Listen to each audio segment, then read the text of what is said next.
Sir पहला सवाल, सीधा सवाल, गोल्ड लोन की जो बढ़ोतरी है, इनके ये जो आंकड़े हैं, ये क्या बता रहे हैं?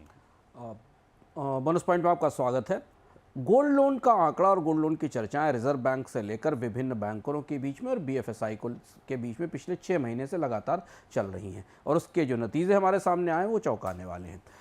सोने की कीमतें रिकॉर्ड ऊंचाई पर हैं। सोने की कीमतों ने हाल फिलहाल में कुछ थोड़ी गिरावट दर्ज की थी, लेकिन जब से ट्रंप आए हैं उसके बाद से इसमें रिकॉर्ड तेजी आई है और उसके बाद से बैंकों के पास सोना गिरवी रखकर लोन लेने वालों की कतार लगातार बढ़ रही है।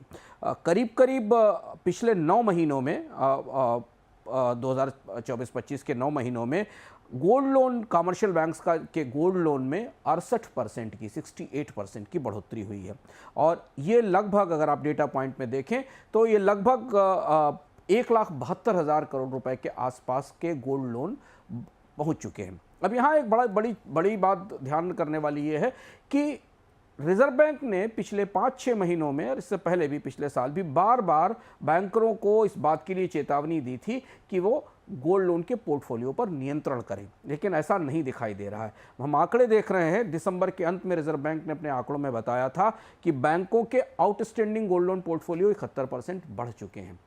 जैसे जैसे गोल्ड की कीमतें बढ़ती जा रही हैं, लोग इस पीली धातु के बदले नगद ले रहे हैं। और यहाँ से अगर आप पिछले कुछ घटनाक्रमों की कड़ी जोड़ें जो पिछले साल हुए थे, जब रिजर्व बैंक ने 2 प्रमुख वित्तीय संस्थाओं के ऊपर गोल्ड लोन को लेकर सख्ती लगाई थी और इसके अलावा एक पूरा आदेश जारी किया था जिसमें गोल्ड लोन में होने वाली गफलत, उसके वैल्यूएशन को लेकर होने वाली चुनौतियां और बैंकरों की तरफ से या लोन लेने देने वालों की तरफ से नियमों के जो उल्लंघन किए जा रहे थे उनकी जानकारी दी थी। वो सब चीज़ें किनारे रह गई हैं। जैसे जैसे सोना महंगा होता जा रहा है, बैंकों के पास सोने के बदले कर्ज लेने वालों की कतार बढ़ रही है।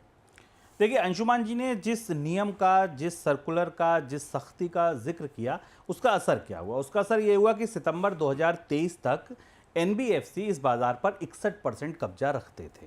अक्टूबर 2024 आते आते बैंकों का हिस्सा इस बाजार में 82% हो गया और एनबीएफसी घट के 18% पर रह गए। जो 61% मार्केट पे कब्जा रखते थे वो 18% पे रह गए। तो सर आरबीआई की सख्ती तो दरअसल ये थी कि इस लोन पर काबू करना था।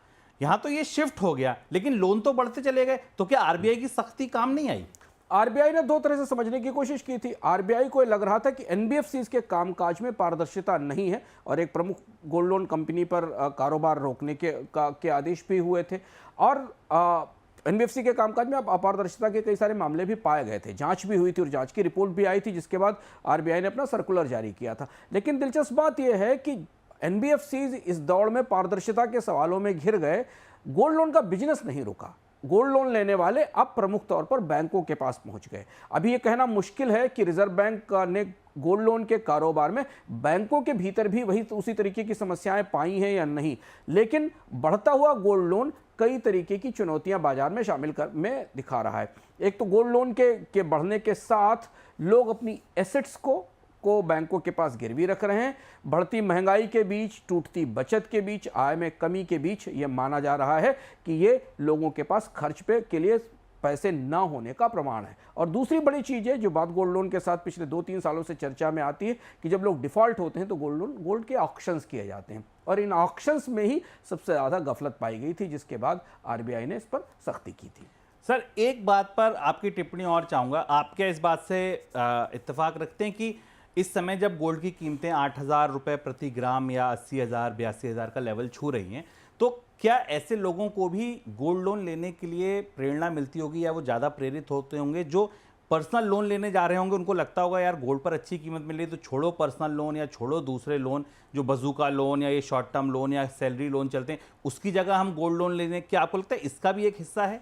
स्वाभाविक है, क्योंकि पर्सनल लोन सेगमेंट में थोड़ी गिरावट भी देखी हमने। अगर आप पिछले 5-6 महीनों में देखें तो क्रेडिट कार्ड पर तो आरबीआई ने सख्ती ही की थी। इसके अलावा पर्सनल सेगमेंट में ब्याज दरें बढ़ने के बाद भी कर्ज कम हुआ है और ऐसी स्थिति में गोल्ड अगर उपलब्ध है तो वो एक लिक्विड एसेट है, उसे सामने रखकर बेहतर कीमत पर कर्ज मिल सकता है और जबकि गोल्ड का वैल्यूएशन ज़्यादा है। लेकिन इसके आगे की चुनौती है जो जब गोल्ड की कीमतों में कोई बड़ा करेक्शन आएगा, आने वाले समय में यदि गोल्ड की कीमतों में 6 महीने बाद, साल भर बाद कोई बड़ा करेक्शन आता है, उसके बाद बैंक्स के इस एसेट पोर्टफोलियो का क्या होगा और उसका वैल्यूएशन कैसे किया जाएगा। दूसरी चीज़ ये कि ये भी इस समय चूंकि बेहतर कीमतें हैं और गोल्ड की, तो लोगों को कर्ज लेने की सुविधा मिल रही है।